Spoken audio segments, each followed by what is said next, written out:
What's going on, everybody? So today what we're going to be doing is we're going to be comparing every NFC team to their respective WWE superstars. Now, I went through the WWE roster page and I went through the NFL.com teams page and decided who I think fits best with each roster. And this is how I divvied them up. So what we're going to be going through is every team from the West to the East to the North to the South, going through who I think best fits each roster and why so. We're going to get started in the West with the San Francisco 49ers, who I think are best described by Drew McIntyre.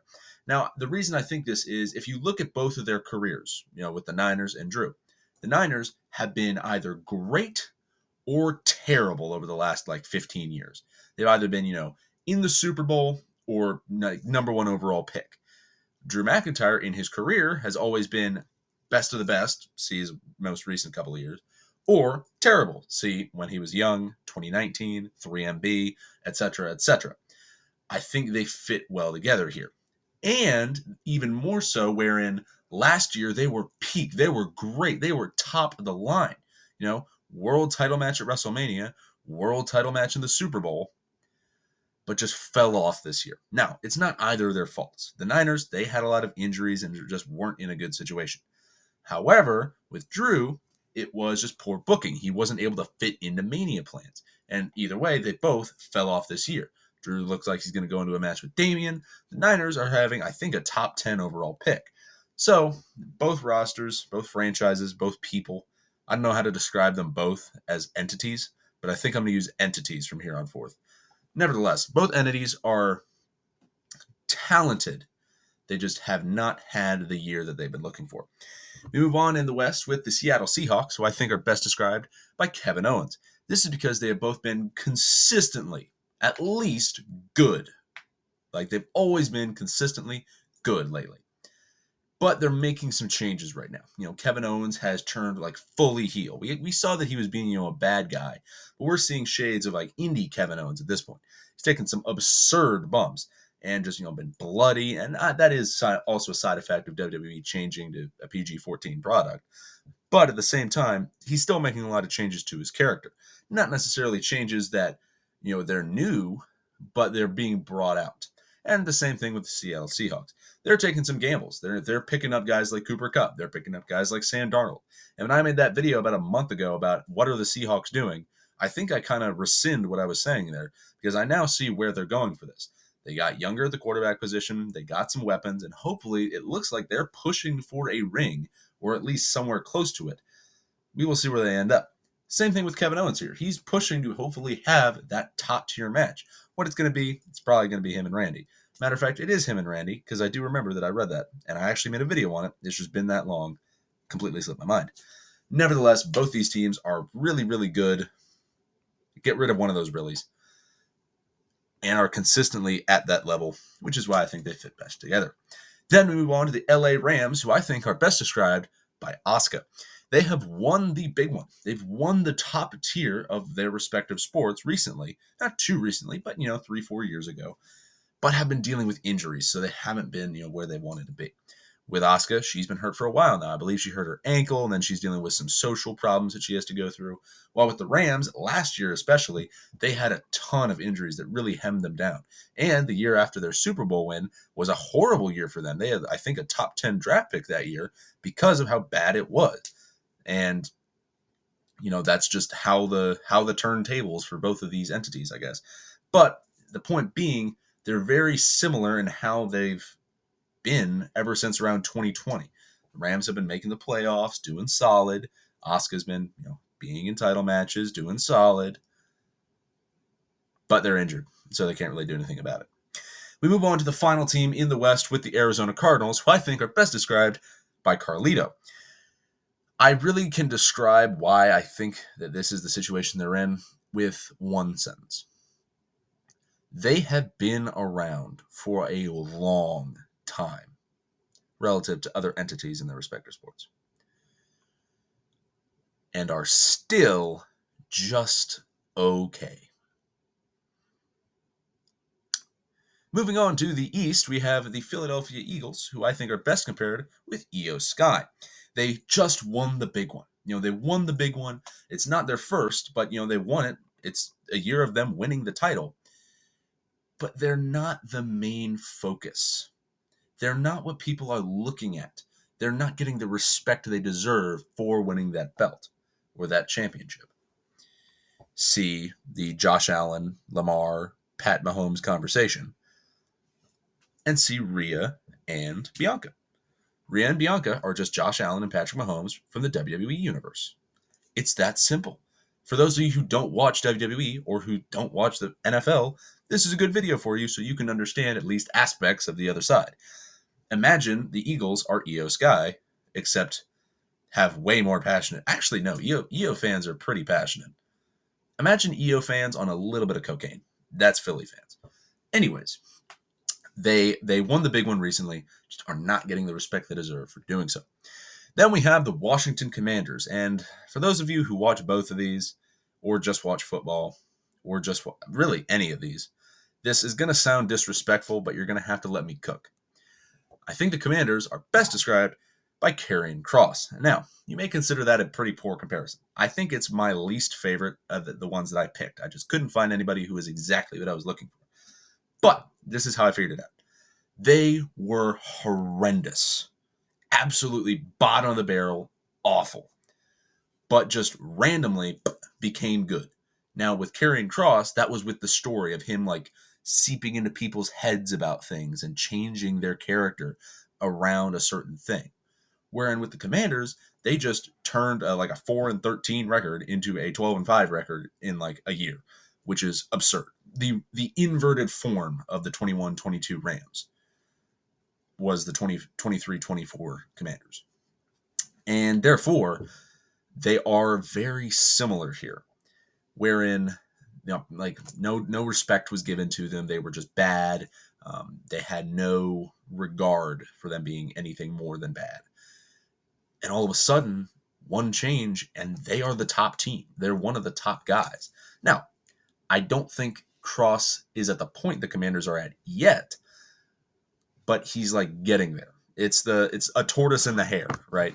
So if this is the Commanders, like it's an exponential growth thing. So like Commanders are this one, they're already there. Kross is like an exponentially growing one, and he's going to get there eventually if he keeps on this track.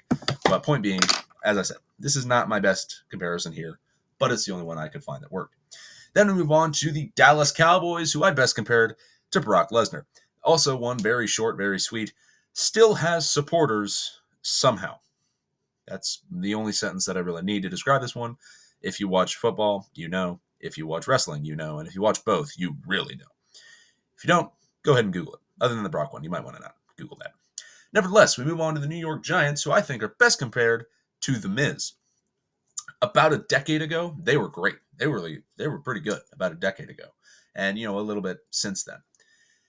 But ever since like 2018, maybe, they've just been like okay at best. They've had their matches and they've had their years. But it's just really not been the best for them. Like they've had moments, see Giants beating the Vikings in the playoffs, see the Miz winning the world title in the Elimination Chamber in 2021 for no reason. But if you look at it outside of title wins, they're just okay. They're just perfectly fine. They're there to be there. They're there to give other people wins, and that's just all they function as anymore, given as how long they've been around. Then we move on to the NFC North, where we start with the Green Bay Packers, who I think are best compared to Randy Orton.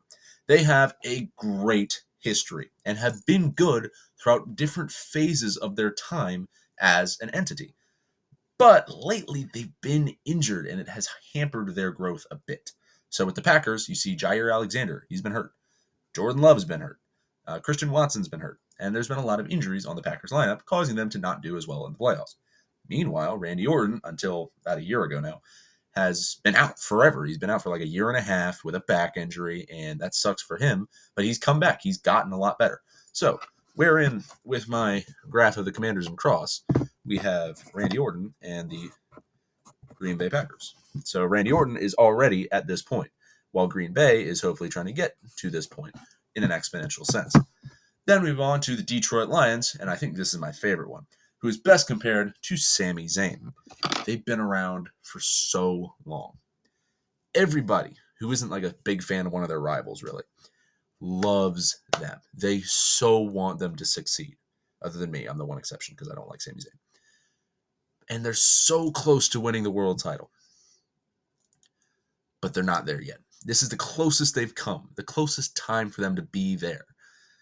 They're just not all the way there just yet. And that's where Sami and the Lions both are.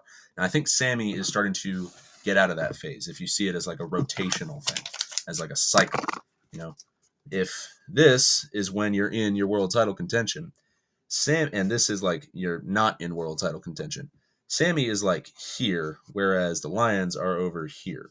So they still got a few years left. I think Sami's starting to get out of that phase. It's kind of hard to see. Let me turn my light on. That's better for the video anyways.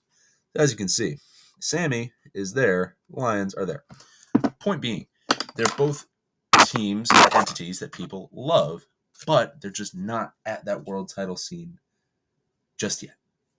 Then we move on to the Minnesota Vikings, who I think are best compared to main event Jey Uso before the Elimination Chamber. I need to specifically say that because recently this comparison doesn't work anymore. But if you think about Jey Uso before the Elimination Chamber, this guy, how is he the Rumble winner? He beat Cena in the Rumble? What are you talking about? Why is he in world title contention? This guy is a fraud. Ugh. Man, the Vikings are such frauds. They always lose in the playoffs. Ugh. Main event. Playoff team. 14-3. You see what I mean? They are perfectly compared as things that are seen as frauds when it comes to being a main event player or a playoff team, wherein people just don't like them there for whatever reason. And that's just how the turntables. I've used that comparison twice now. Not a phrase I use often, but things happen when you don't have a script. Nevertheless, Vikings and Jey, very similar in that sense. The final NFC North team, the Bears, I think are compared best to Natalya. They won it once. They did win the big one time. But they're really just not good. And they had a good 2017. 2017 is pretty good. But they're just really not good. They're just not good. Despite all the moments they've had good moments. They've had good years. But they're there to be there. They're there to just exist, honestly, where in their respective organizations. They're not there to be particularly impactful in other situations. We will see where they end up going over the next couple of years. You know, they are making changes, but the likelihood is that they're going to stay roughly where they are for at least a little while longer. Finally, we move on to the NFC South, where we get started with the Carolina Panthers, and the first one that I thought of to make this video, Austin Theory. So this entity had promise. It looked like they're going to be, it. They had the it factor. But then they just collapsed. At some point, it just didn't go through, and boom. But they've recently started to climb out of that hole and look like they could go to maybe not, top of the line, but they could go to that, middle ground where they have tried to be before. But since they've reworked themselves, it might be able to work this time around. I think that one is one of my favorite comparisons as well, other than the Lions one. Then we move on to the Tampa Bay Buccaneers, who I think are best compared to AJ Styles. This is because always good. Always been a solid roster since like 2000. They've had, ish times. They've had bad times. But so does everybody. So does every entity. They've always been solid, especially as of late. They won the big one a couple years ago. It's been a while. It's been 5-6 years at this point. But they still won it relatively recently. And they've always been in that title contention slot, or at least close enough to it. They're not having world title matches every single pay-per-view, but they're close enough, right? And that's why I think they fit so well. Also because if you look at them from like head on, Baker and AJ Styles kind of look a little bit alike. So the phenomenal Mayfield, I don't think that goes too well. Baker Styles, AJ Mayfield actually isn't that bad. That sounds like a UFL quarterback. And coming up for the San Antonio Brahmas, A.J. Mayfield. Hey guys, what's going on? You know he's throwing for 150 yards, 2 touchdowns, and an interception, and like a 17-14 win on friggin' week 3 of the UFL. Nevertheless, I'm getting distracted. AJ Styles and the Tampa Bay Buccaneers just go together like that. Then we move on to the Atlanta Falcons, who I think are best compared to Finn Balor. This is because they had the World Championship in their hands. They had the title easy on a platter in front of them. And just, boom, gone. Nope, no title for you. Now, was it their fault? You can argue whether or not it was. Depends on what you think. It more so for one than the other.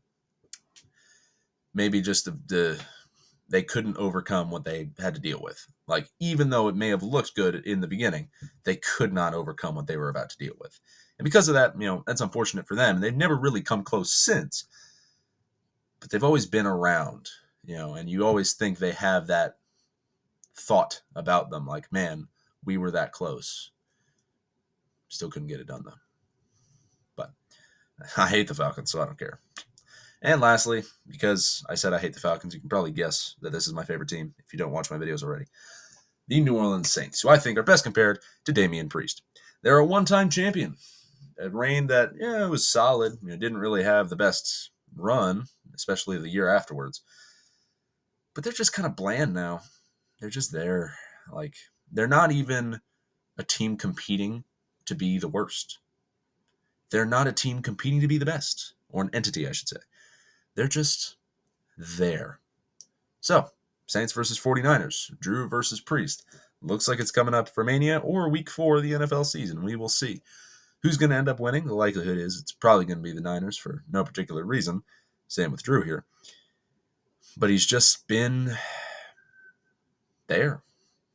Nothing crazy. Nothing absurd. Just a presence on the lineup. So that's my comparisons for every single NFL team in the NFC. Do you agree? Do you disagree? And I know I said I had no script, but I technically had some script. Nevertheless, make sure to let me know down in the comments down below. Your card of the day. What are we thinking, boys? Let's go.